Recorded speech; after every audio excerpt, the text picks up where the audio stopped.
నేటి సేవకులకున్న భారమును నాటి మిషనరీ భారముతో పోల్చుకుంటే నిజముగా మనం చేస్తున్నది సేవేనా?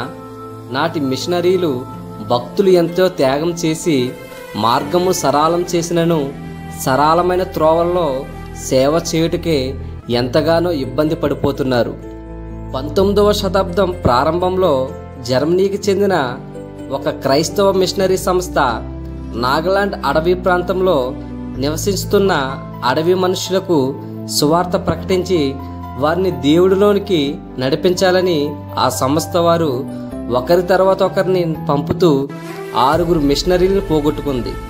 6 మిషనరీలు అడవి మనుషుల చేత చంపబడియుట గమనించిన ఆ సంస్థ కమిటీ కూడి మాట్లాడుతూ, ఇప్పటికే 6 మనం పోగొట్టుకున్నాం గనుక ఇక ఆ ప్రాంతముకు మిషనరీని పంపబోమని నిర్ణయించుచుండగా వారిలో ఒకరైన దైవజనులు రిచర్డ్ ఆర్టిల్ లేచి నిలుచుండి మాట్లాడుతూ, అందుకని వారిని నరకానికి పంపలేం. ఆ ఆత్మలు కూడా దేవుని దృష్టికి బహు విలువైనవి కావున ఆ ప్రాంత ప్రజలకు దేవునిలోనికి నడిపించుటకు నేను వెలుదునని చెప్పగా